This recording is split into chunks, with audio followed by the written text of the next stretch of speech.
लीजिए प्रस्तुत है कहानी वो खिड़की का चांद। लेखक और प्रस्तुतकर्ता हैं योगेश कानवा। आज एक बार मैं फिर अकेला हूं। कितने ही संदेशे उसे भेजे पर वो कोई जवाब नहीं देता है। मुझे लग रहा है कि जब भी आदमी अकेला होता है शायद वो ज्यादा ही ज्ञानी हो जाता है। अच्छे अच्छे विचार उसके जहन में आते हैं। तमाम दुनिया की भली बुरी बातें वो सोचता है और कभी कभी खुद के बारे में भी बैठा सोचता रहता है। कुछ ऐसे ही हालात आज मेरे साथ हो रहे हैं। ऐसा लग रहा है कि मानो कोई दूसरी आत्मा मेरे शरीर में प्रवेश कर रही है और वो ये सब मुझसे करवा रही है। रात धीरे धीरे बढ़ रही है अपने कारवां को लेकर। उषा का दामन थाम जहां सप्त अश्वारोही निकलेगा एक नई यात्रा पर, जो अभी सो रहा है रात की बाहों में। सहसा मेरी नजर खिड़की से झांकते चांद पर गई। चांद पूरा अपने यौवन के साथ धरती पर अपना प्रेम मुंडेलता, शांत किंतु खुमार देता। मैं चांद देखता रहा। कवि शायर लोग क्या क्या तुलना करते हैं अपनी महबूबा के चेहरे से चांद की। कभी उसमें उन्हें दाग नजर आता है। बचपन में दादी कहती थी चांद पर एक बुढ़िया रहती है, वो हमेशा चरखे से सूत काटती है। हम भी जिज्ञासावश चांद पर रहती उस बुढ़िया को देखते थे। लगता था वाकई सूत काट रही है। और ये जो बादल है ना, वो बादल नहीं बल्कि रुई के गोले हैं जिनकी पूनी बनाकर वो सूत काटेगी और धरती पर रहने वालों के लिए भेज देगी। कितनी उदार मना है वो बुढ़िया जो चांद पर रहती है और सोचती बस धरती की ही है, धरती पर रहने वालों की है। सोच रहा था क्यों ये बुढ़िया सूत ही काटती है, कुछ और क्यों नहीं करती है। फिर सोचा चलो सूत ही तो काट रही है, वरना तो चंदा मामा के बूर के पुए खाने पड़ते अगर वो बूर या किसी और के पुए पकाती तो। इन्हीं ख्यालों के बीच दूर कहीं आवाज आ रही थी, जागते रहो, जागते रहो। अरे जाग ही तो रहे हैं, लेकिन भला जागते क्यों रहें? रात सोने के लिए होती है, फिर भी जागते रहो। जिंदगी जीने के लिए है, फिर भी जी जी कर मरते रहो। चांद तो शीतल है, अपनी चांदनी को कहता है। तू धरती का ध्यान रख।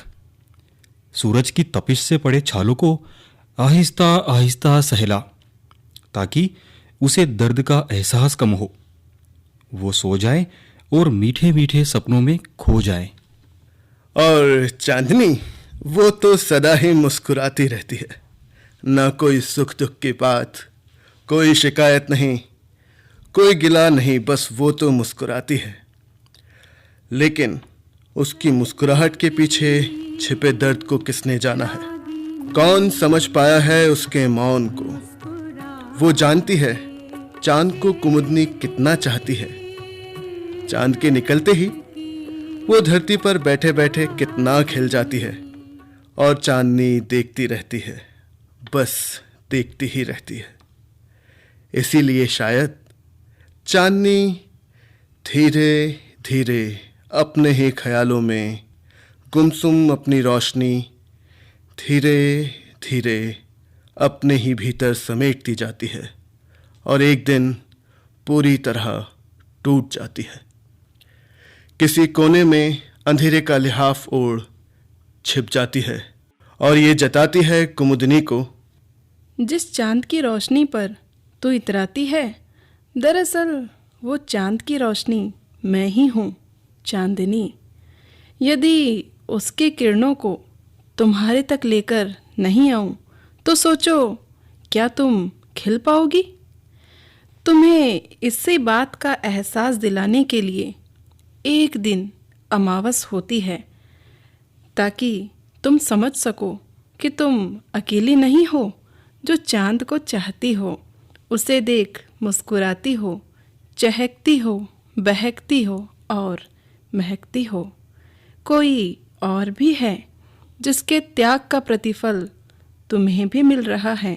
ये जो चांद है ना, बहुत चंचल है। इसे सबको राजी करना आता है, तुम्हें भी खुश रखता है, धरती पर अपना प्रेम उंडेलता है। और मैं तो इसकी संगिनी हूँ ही। और तो और कवियों शायरों को ये चांद ख्वाबों में ही सही अपनी अपनी महबूबाओं से मिलवाता है, नए से नए अशरार लिखवाता है। ये बहुत चंचल है, देखा नहीं?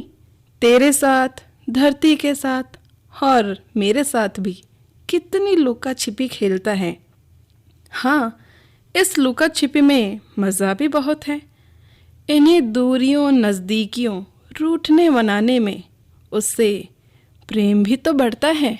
न जाने इन्हीं ख्यालों में मैं कहाँ तक निकल गया, और वो चांद मेरे ऊपर मुस्कुरा रहा था, शायद कह रहा था, सबसे प्रेम करना सीखो, सबको शीतलता दो।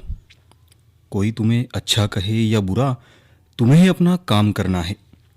अब तुम ही देखो, मैं सबको शीतलता देता हूँ, मैं मेरा काम करता हूँ, लेकिन सब तो फिर भी खुश नहीं होते ना।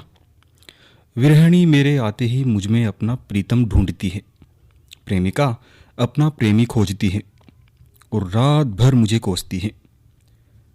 मैंने तो उनका कुछ नहीं बिगाड़ा ना, किंतु फिर भी वो मुझे कोसती रहती है। पर मैं नाराज नहीं होता हूँ, वो अपना काम करती है और मैं अपना। मैं जानता हूँ चकोर मेरे लिए ही रात भर एकटक शून्य में निहारता है। वैसे तुम्हें राज की बात बताऊं, वो जो चकोर है ना, कहता तो है कि वो मुझे यानी चांद को चाहता है, पर सच तो यह है कि वो मेरी चांदनी को निहारता है, उसी के पीछे दीवाना है। और ये चांदनी तो एकदम पागल है, उसे पता ही नहीं कि चकोर तो उसी का दीवाना है। उसे तो बस यही पता है कि ये कुमुदनी, चंपा, चमेली, रात रानी, हर सिंगार सब मेरी दीवानी है, मेरे ही लिए महकती है, चहकती है।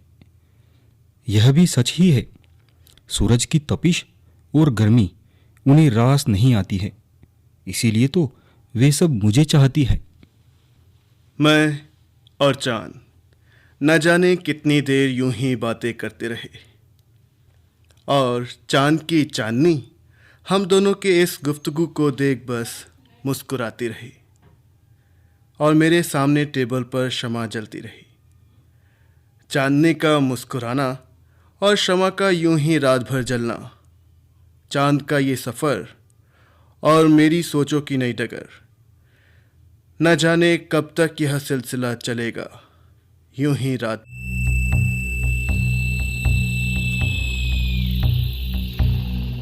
सुबह के साथ वही आपाधापी, वही दफ्तर का काम और वही रोज़मर्रा की ज़िंदगी, वही सूरज की तपिश और बदन पर वही छाले। फिर से चांद के आने का इंतज़ार और फिर से वही गुफ्तगू, वही चांदनी का मुस्कुराना और शमा का जलते रहना। ये थी कहानी वो खिड़की का चांद। इसके लेखक और निर्देशक योगेश कानवा।